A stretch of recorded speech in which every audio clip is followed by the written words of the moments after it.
就會口氣相近完啦。我一起身落一吹黑膠，係好輕嘅。相反過啦。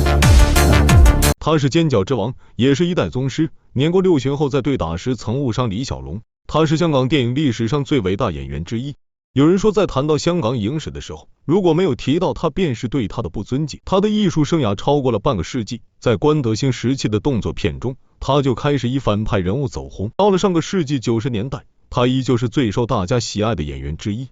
他就是时间，一个天生坏人样子的伟大演员。但你绝对猜不到，这位在银幕上坏的冒泡的家伙，私底下居然是个谦谦君子，连像华强这种大佬见了他都得礼让3分。这位老戏骨不仅是演技派，还是实打实的武林高手，不只是反派人物的典范，同时还是香港电影的早期奠基人之一。说到时间这位大佬，咱们可得从头说起。时间是广东人，父母在他很小的时候就双双去世了，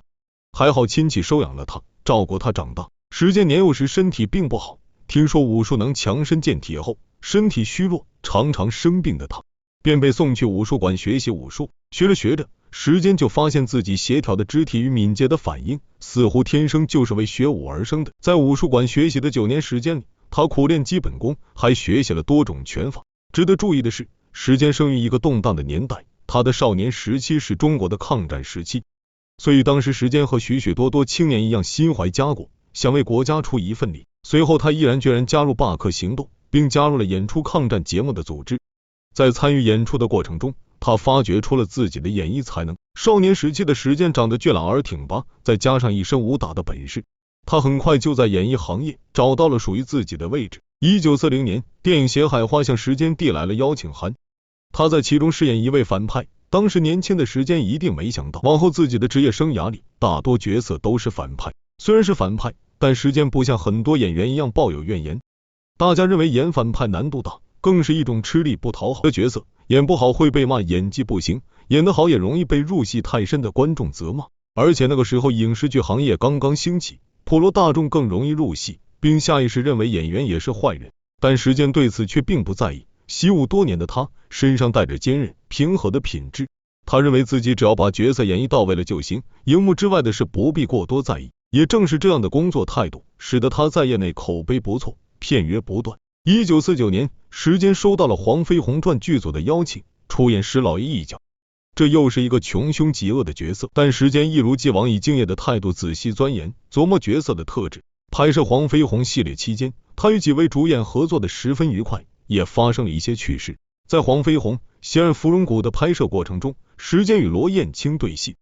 对方饰演的是石老爷的女儿，虽然是亲父女，但罗燕青饰演的角色十分叛逆，一直想逃脱父亲的掌控，而时间饰演的角色掌控欲极强，又很冲动，两人因此冲突不断。有一幕戏中，时间与罗燕青大吵了一架，随后时间饰演的角色怒气大发，从背后勒紧了罗燕青的脖子，想借此逼他服软。这一幕对戏剧张力的要求极高，而且在那个技术不甚发达的年代，演员都是真实的在演绎，没有借位或特效。时间演到这里时，由于太过入戏，太过认真，手上勒着罗燕青的力道一直不曾减弱，甚至有越来越大的趋势。罗燕青被勒得险些喘不上气来，但也敬业地完成了拍摄，然后用力拍打时间，让他出戏。还有饰演梁宽的曹达华，也因这次拍摄与时间结下了深厚的合作友谊。两人在片场经常一起研究剧本，每一句台词、动作的编排，他们都细细揣摩，力求做到最好。之后两人经常合作，还被称为中间绝配。不过这对荧幕上的拍档，在戏外却交涉不多。对此时间透露，两人在事业上志趣相投，但生活中却没有什么共同的兴趣爱好。时间比较喜欢在家看书，而曹达华比较喜欢与朋友聚会，所以两人很少有交集。不过在曹达华心里，一直十分认可时间的业务能力。曹达华曾自己投资开拍电影，并在第一时间邀请了时间来出演，两人对彼此的认可程度可见一斑。曹达华去世后，时间也为失去这样一个合作伙伴而感到悲伤。除了同为配角的演员，还有就是饰演主角黄飞鸿的关德兴，但两人的关系似乎没有那么和睦，甚至还一直被传关系不和。这种传闻其实不是空穴来风的。关德兴曾在采访中透露，在剧场拍戏时，明明已经编排好了武打动作，但时间总爱临场发挥，多出个一招两招，让他疲于应对。更有甚者，还有传言说关德兴曾对时间的妻子说过些让人容易误解的话，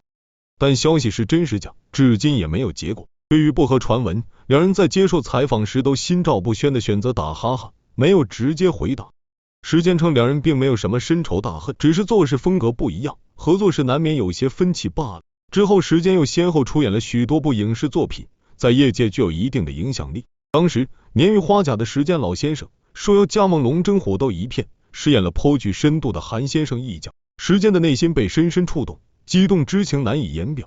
李小龙这位不仅被誉为华人之光，更是全球范围内备受瞩目的功夫巨星，能与他携手合作，无疑是对自己的一种莫大荣幸。因此时间对于这次合作高度重视，事先进行了详尽周密的准备，以期能够在与李小龙的合作中展现出自己最好的一面。某个日子里，时间身处繁忙的片场之中，却因对剧本内涵领悟的不够透彻，加之其他因素的影响，使得他在拍摄过程中屡次未能顺利完成挥拳镜头的拍摄。经过无数次的反复拍摄，李小龙仍觉不够满意，便与时间深入交流，共同调整着每一个动作与表情的细微之处，以追求这一镜头的极致完美。李小龙话音刚落，便以手势 OK 示意完毕，意在表明自己的要求以表述清晰。然而时间却会错了意，误以为示谢环节已至，于是挥拳直却李小龙头部。突如其来的重拳让李小龙措手不及，时间的一拳准确无误地落在了他的面庞，嘴角处甚至隐约有鲜血渗出，整个场面瞬间变得有些难堪。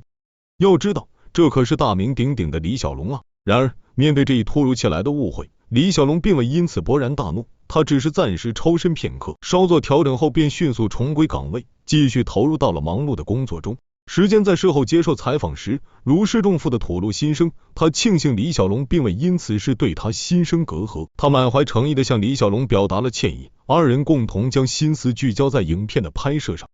经过一番辛勤付出，他们终于联手打造出了那部气势恢宏、脍炙人口的经典之作《龙争虎斗》，为观众带来了一场视觉与心灵的盛宴。此外，时间也展现出了他的谦逊态度，他坦言道，倘若李小龙真的全力以赴地与他较量，那么他自愧不如，绝非李小龙的对手。这些令人啼笑皆非的误会事件，至今仍被人们传为笑谈，乐此不疲地讨论着。后来这部电影与《射雕英雄传》等作品同为时间的经典代表作，可以说是互相成就。1993年，已经80岁的时间正式宣布息影，退出了影视圈。